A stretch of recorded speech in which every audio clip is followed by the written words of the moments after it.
Bom dia, boa tarde, boa noite, meus queridos ouvintes. Eu me chamo André e eu sou o host desse podcast. Que esporte é esse? Um podcast criado para te aproximar dos mais diversos esportes. E eu estou de volta, depois de algumas semanas aí. Devem ter se perguntado, nossa, recém começou, mas já desistiu. O que está acontecendo com o esporte é esse? Será que o André está vivo? Estou vivo, estou bem. E essas semanas que eu tirei foram excelentes para eu clarear minha mente, para eu ficar tranquilo e poder voltar aqui muito mais animado, de fato, para dar o conteúdo que eu gostaria para vocês da melhor maneira possível. E bom, o spot de hoje ele é muito parecido com um dos spots mais praticados no mundo, mas não é esse que vocês estão pensando. Mas a gente vai ver a relação desse esporte com rios, com intervalo de natação, competições de natação de longa distância e então o futebol. Então vamos lá, bora de podcast.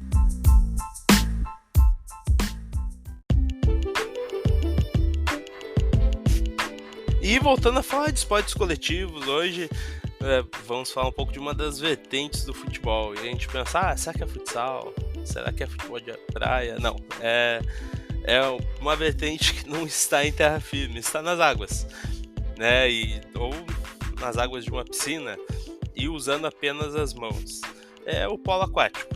Antes de virar modalidade olímpica, o futebol aquático ou rugby aquático, como era conhecido no início, teve seu começo lá na Inglaterra e Escócia, que já eram países que amavam o futebol, países onde o futebol foi desenvolvido, né, o futebol soccer. E, bom, antes de qualquer coisa, que bom que eles criaram essas coisas, mas né, quem ficou com a qualidade foram os brasileiros. Mas, modéstia à parte, eles criaram então os esportes e registros históricos mostram que o esporte surgiu no fim do século XVIII e foi criado com a intenção de entreter o público durante os intervalos de competições de natação de longa distância. Então as natações de longa distância elas são em lugares são abertos, são em rios, são em lagos e o que acontece é que as pessoas ficam ali vendo, ficam muito tempo sem ver os nadadores, os competidores. Então, enquanto os competidores não voltavam, não terminavam a corrida, tinha esse entretenimento que era um embrião aí do nosso polo aquático. Outra corrente de historiadores defende também que o polo aquático surgiu como um esporte embrionário do rugby, no início dos anos 1800, primeiramente nos lagos e rios da Inglaterra, depois em piscinas cobertas. A primeira partida oficial foi disputada em 1876, apenas 6 anos depois de seu surgimento com a brincadeira para hóspedes de hotel. Então, a gente vê aí que tem também vários registros, tem várias histórias, muito possivelmente cada um deles toma para si algo que eu já falei em outros episódios, né? Poxa, não tinha internet, então até tu realmente saber que um outro país tinha criado alguma coisa, realmente tu realmente tinha que passar por muita gente para chegar até mim, no caso, chegar até outro país, outro continente. Então, tem esse registro do hotel como uma brincadeira, tem o registro aí do entretenimento para provas de natação de longa distância, mas o importante é que a primeira partida foi disputada em 1876 e a evolução foi meteórica. Em 1880 já foi disputada a primeira competição internacional. Em 1888 veio uma mudança drástica, a criação dos gols. Mas espera aí, André, que esporte era esse então? Como que eles contavam ponto? O que era? Até então, os pontos eram marcados quando a bola passava da linha de fundo. Esse detalhe, por sinal, ajuda a desvendar o mistério por trás do nome do esporte, porque senão a gente poderia chamar de futebol aquático, de fato, ou rugby aquático. Mas o polo tradicional também se caracterizava pela marcação de pontos após passar a bola pela linha de fundo. Mas mesmo tendo sido regulamentado oficialmente apenas em 1911, o polo aquático marcou presença já na segunda edição dos Jogos Olímpicos da Era Moderna, né? Lá em Paris, em 1900. Por muitos anos, a modalidade foi dominada pela truculência e pela força física de seus praticantes. Imagina a brutalidade disso daí. Mas, aos poucos, a técnica foi ganhando espaço e acabou prevalecendo. Algumas regras ajudaram no processo também, como o aumento da profundidade das piscinas e a limitação de tempo por posse de bola para 35 segundos, né? Isso naquela época. Daqui a pouco vou falar um pouco das regras e aí a gente vai ver que teve mudanças. Mas falando um pouco de qual o espaço onde é jogado e agora indo até para as regras mesmo, o polo aquático ele é praticado em piscinas que devem ter entre 20 e 30 metros de comprimento, entre 10 e 20 de largura e no mínimo 2 metros de profundidade. Em cada extremidade da piscina é colocado um gol, né, a meta, de 3 metros de largura e 90 centímetros de altura. Né, essa altura é medida de acordo com a superfície da água. As equipes são formadas por 7 jogadores de linha que atuam na partida e 6 suplentes, 6 reservas. As toucas são usadas para diferenciar cada equipe, os goleiros devem usar toucas vermelhas. Então a gente vai ver nas Olimpíadas, vem em mundiais de natação, de jogos aquáticos, tem ali cada seleção, né? Cada time mesmo com toucas de diferentes cores para determinar qual é cada time. A bola do polo aquático deve ter entre 400 e 450 gramas de peso e o diâmetro deve ficar entre aí 68 e 71 centímetros. Mas quais são as principais regras? Óbvio que o objetivo é marcar gols. A equipe que marcar mais gols vence a partida. A bola não pode ser segurada com uma das mãos ao mesmo tempo, com as duas mãos ao mesmo tempo, com exceção do goleiro. A bola deve ser conduzida por uma das mãos ou pelos braços. É uma coisa parecida com o handball um pouco. Cada partida é dividida em 4 tempos de 7 minutos cada. Quando há partidas eliminatórias, a prorrogação, e se continuar empatado, corre a disputa dos pênaltis. 5 cobranças de cada lado, bem parecido com o futebol. É interessante que essa questão do tempo ficou uma mistura de basquete e futebol, porque o basquete tem 4 tempos também, e o futebol, se empatar, persistir a prorrogação e empate, tem pênaltis. E são consideradas faltas o quê? Segurar a bola com as duas mãos ao mesmo tempo é considerado falta, né? Uma infração. Manter a bola sobre a água, né? Tu deixar ela sobre a superfície da água sem pegar ela. E pegar o impulso da piscina no fundo da piscina, ou seja, a profundidade ela é de 2 metros para que ninguém toque no chão da piscina, vamos assim dizer, né? E também empurrar o adversário, óbvio, né? Agressão e tudo mais. E aí a mudança que eu falei que lá no início mudaram para 35 segundos, a mudança que tem agora é que cada time tem 30 segundos de posse de bola para efetuar uma jogada, para ir até o gol, que deixa o jogo muito mais dinâmico, que deixa o jogo bem mais atrativo, né? Essa mudança teve no basquete também, em outros esportes de quadra, outros esportes que são dinâmicos de fato. Mas e como é que está o esporte hoje em dia? Quem é que cuida? Quais são os maiores campeões? E o Brasil? Quantas vezes participou das Olimpíadas? Vocês sabem disso? Vamos ver no próximo bloco. Só vou deixar um recadinho aí para vocês.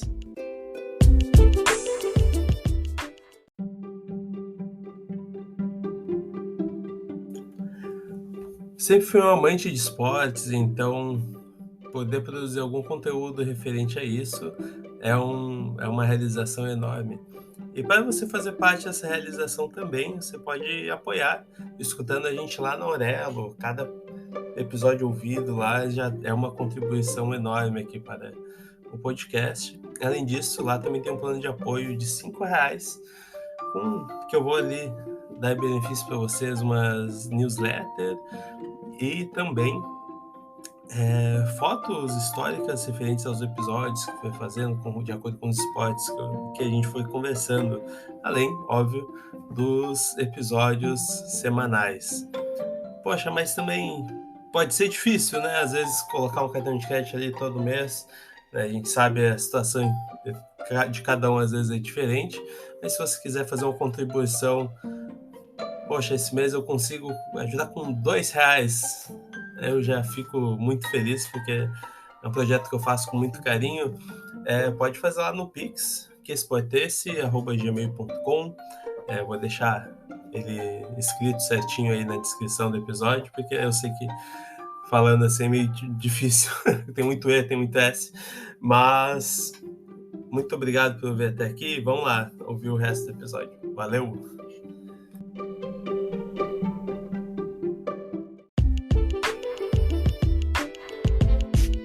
Muito obrigado por ouvirem o meu recadinho aí.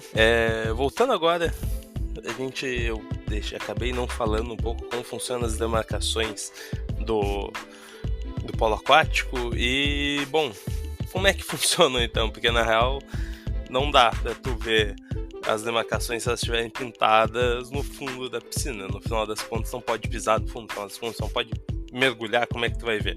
Então, essas marcações elas ficam nas laterais da piscina, nas bordas, né?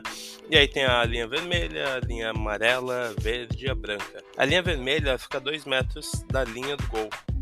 Significa que os jogadores não podem receber passes ou permanecer na área por muito tempo. Na amarela, ela fica a 5 metros da linha do gol e indica que nessa área as faltas não podem ser cobradas diretamente à baliza, ou seja, à trave, ela é um tiro indireto. É desse ponto também que são cobrados os pênaltis. Então, é como se fosse dentro da área do futebol, mas tem que ter 2 toques, né, se for cobrar uma falta dali de dentro. Senão, é o pênalti, assim por dizer. A área verde, ela engloba toda a parte desde a linha dos 5 metros até a metade da piscina. E a branca fica na linha do gol e ajuda o árbitro a perceber se a bola entrou, cada momento, cada aspecto do jogo. Mas atualmente o polo aquático é comandado pela Federação Internacional de Natação, FINA, por assim dizer. O primeiro campeonato mundial da modalidade foi disputado em 1973 e conquistado pela Hungria, seleção que domina o cenário do esporte, domina até hoje. Na última edição dos jogos, no entanto, os húngaros ficaram apenas na 5ª colocação no masculino e 4ª no feminino, né, nos Jogos Olímpicos. Os campeões foram Croácia e Estados Unidos, respectivamente. Nas piscinas do polo aquático, nenhuma seleção é tão respeitada, na verdade, temida quanto a Hungria. Com 15 medalhas olímpicas na bagagem, os húngaros só são superados por uma equipe entre todos os esportes, a seleção norte-americana de basquete. Os Estados Unidos conquistaram 14 medalhas de ouro nas quadras. Já a seleção húngara de polo aquático vem em segundo lugar com 9 títulos de ouro, né? As outras 6 medalhas olímpicas são de prata ou bronze, né? Por isso que não são maior que os Estados Unidos nisso, né? Falando de ouro apenas, mas já é um feito enorme, tá louco? A Hungria chegou a Londres em 2012, por exemplo, com a possibilidade de igualar um feito que apenas os britânicos tinham no currículo: vencer 4 títulos olímpicos consecutivos. Campeões em Sydney em 2000, Atenas 2004 e Pequim 2008, os húngaros tiveram a chance de igualar o que a seleção britânica fez nas 4 primeiras edições dos jogos, né? Lá no início dos anos 1900, em que o polo aquático foi disputado. Mas o sonho virou decepção, infelizmente, com o 5º lugar apenas em Londres.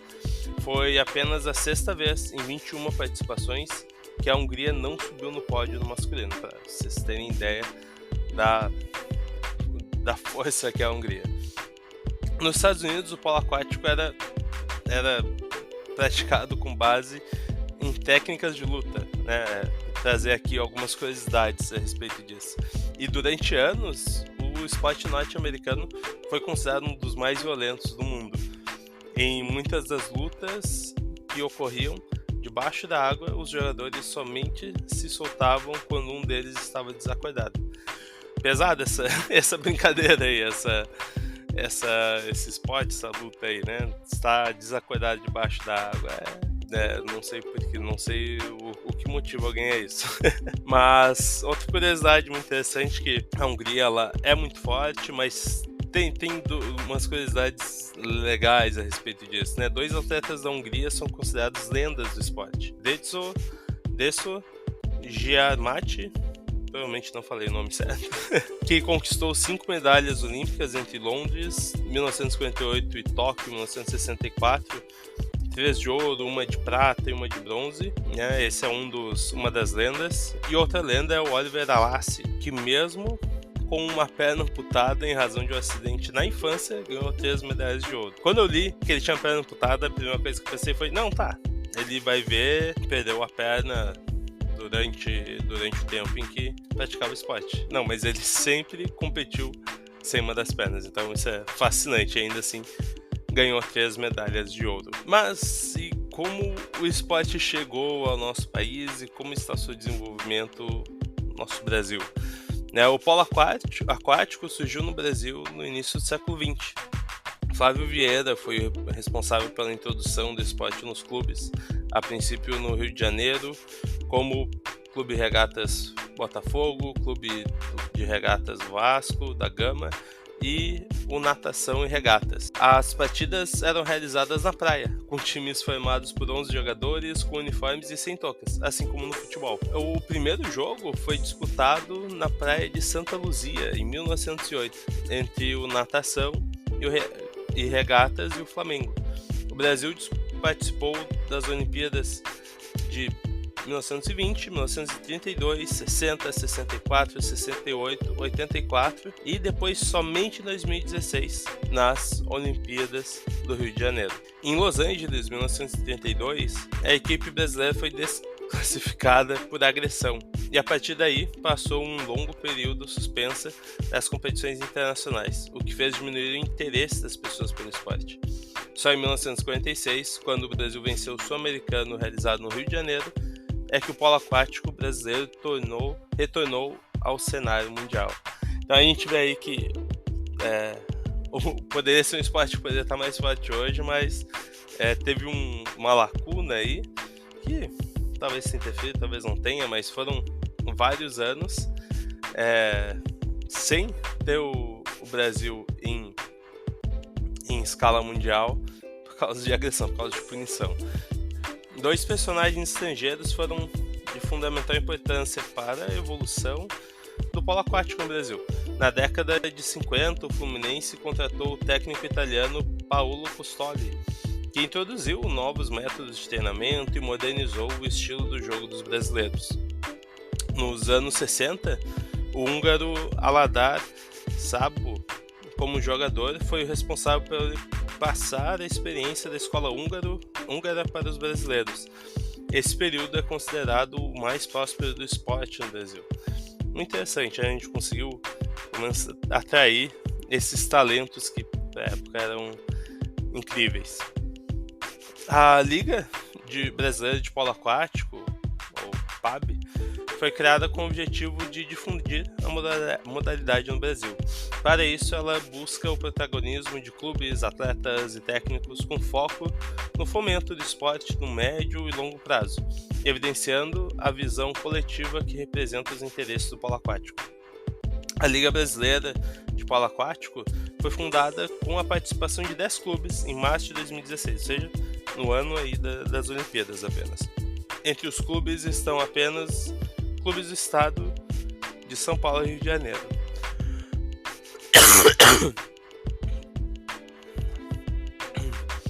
Infelizmente, apenas clubes desses estados, né, tem protagonismo, tem estrutura para manter isso. Seu melhor resultado em campeonatos mundiais, o melhor resultado do Brasil, foi em 10º lugar no ano de 2015 em Kazan, na Rússia.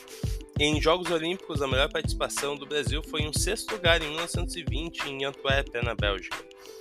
Já em 2015, o Brasil conquistou medalha de bronze na Liga Mundial em Bergamo, na Itália, e foi a melhor campanha até então. Conquistou 12 medalhas total nos Jogos Pan-Americanos, 1 de ouro, 6 de prata e 5 de bronze. E após 32 anos de ausência, como falei lá em 1984, e aí depois só em 2016, a seleção brasileira retornou aos Jogos Olímpicos como país sede. Pela primeira vez no formato com grupos, a equipe se classificou para a segunda fase, com direito à vitória sobre a eventual campeã Sérvia. O Brasil ficou em 8º lugar, após perder as quartas para a Croácia e os 2 jogos do torneio de qualificação. Então ali o Brasil tinha conseguido tinha conseguido outras colocações ali em outros anos e aí então o Brasil conseguiu um 8º lugar nas Olimpíadas de 2016, que foi algo bem importante para o país, porque, né, a melhor foi em 1920, em 6º lugar, mas do tanto de tempo que o Brasil não participava de Olimpíadas, pegar um 8º lugar, sendo país sede e tudo mais, é algo fascinante. E no Brasil, a parte triste, o Brasil, o polo aquático no Brasil tem uma realidade triste, que é a realidade de vários esportes que não se chamam futebol, que a entidade, as federações desses esportes, outros esportes, geralmente não tem dinheiro, não tem o orçamento necessário, então tem que ficar escolhendo, mando seleção masculina, seleção feminina para campeonato mundial, para campeonato olímpico, para sul-americano, e no caso desse ano, a federação optou por não mandar seleções masculina e feminina para o Mundial aqui do Japão. Então, para que pudesse focar em preparação para o sul-americano, que qualifica para as Olimpíadas do ano que vem e assim por diante. É uma pena, mas e aí, o que a gente pode fazer pelo esporte, né? Temos muitos clubes com piscinas para que sócios possam passar um tempo de lazer. E por que um esporte como o polo aquático, que usa piscina, não é incentivado? Assim como já existem quadras ou meios de jogar futebol que são muito baratos, se já tem a piscina, pode-se comprar uma bola, pode-se, né, botar em uma trave. Acredito que não seja algo muito caro, mas comenta aqui se tu gostou desse esporte, se tu gostou de conhecer um pouco mais, e se tu gostou, vai lá incomodar o clube que tu frequenta, um clube que tu gostaria de frequentar, um clube que tu prestigia. Aí diz, poxa, coloca aí o polo aquático, já tem piscina, só deixa a água aí e vamos jogar. Mas é isso, minha gente, espero que tenham gostado do episódio, e foi muito bacana poder trazer um pouco do polo aquático.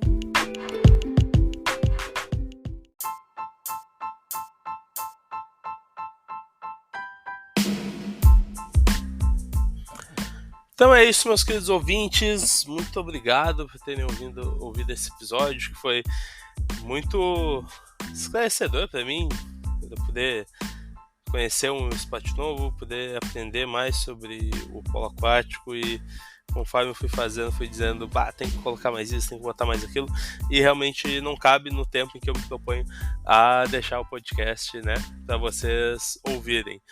Mais pra frente, quando ver, eu faço uma segunda parte, ou eu detalho especificamente alguma coisa do assunto, alguma coisa do esporte.